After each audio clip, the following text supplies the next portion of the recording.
geldiniz.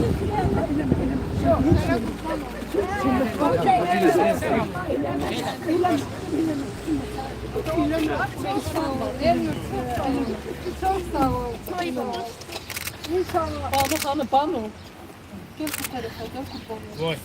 Sağ ol. Çok Ya Rabbim ben seni tanıyorum. Seni tanıyorum. Ben seni tanıyorum. Ben seni tanıyorum. Ya Rabbim seni tanıyorum. Bibi Allah kapını açsın Bibi. Çok şükür Allah'a şükür. Dua elədim Bibi, dua elədim. Alo. Aleyküm selam Aziz kardeş. Allah'ıma sana kurban olun. Çok sağ ol. Çok sağ ol. Sevcan da. Sevcan'la Sağ ol. Sana kurban. Bu şey kurban ol. Çok sağ ol Ermin. Can. Sağ ol. Can. Öpürəm Ermin. Öpürəm. Sen benim kardeşim. Sen yol ver. Arkaya. Sağ ol. Keç öp. Bana keç öp. Keç öp. Sağ ol Aziz kardeş. Sağ ol. Sağ ol. Keç öp. Ben senden de aldım. Çok sağ ol. Çok sağ ol.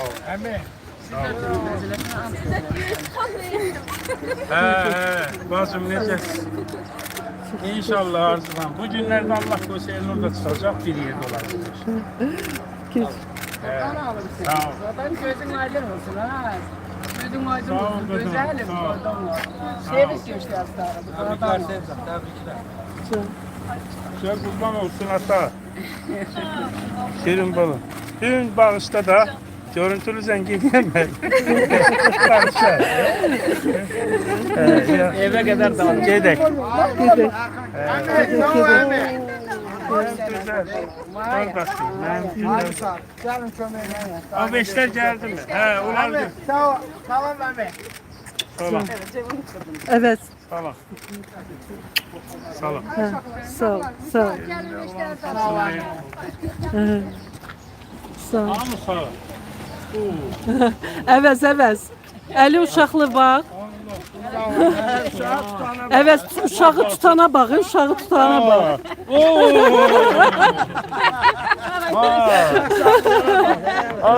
İtibarsız adam. Aziz kardeş. Nefersin? Zavarına. İnşallahlıqda. Çok sağ ol. Hamımızın gözü aydın. Çok sağ ol. Çok sağ ol. Çok sağ ol.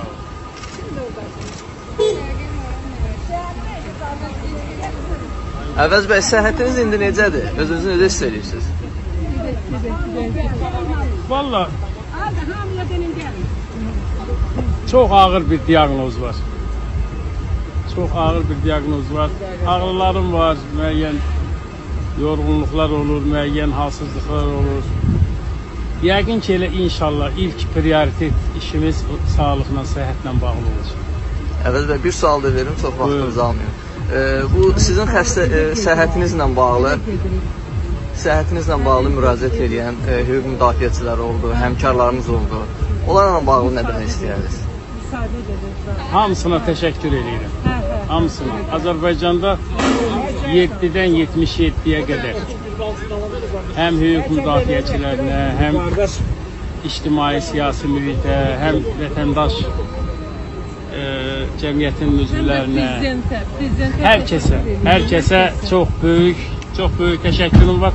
İnşallah mənim bu haqda fikirlərim olacaq. Oldu. Çox sağ olun Əvəz bəy. Keçmiş olsun.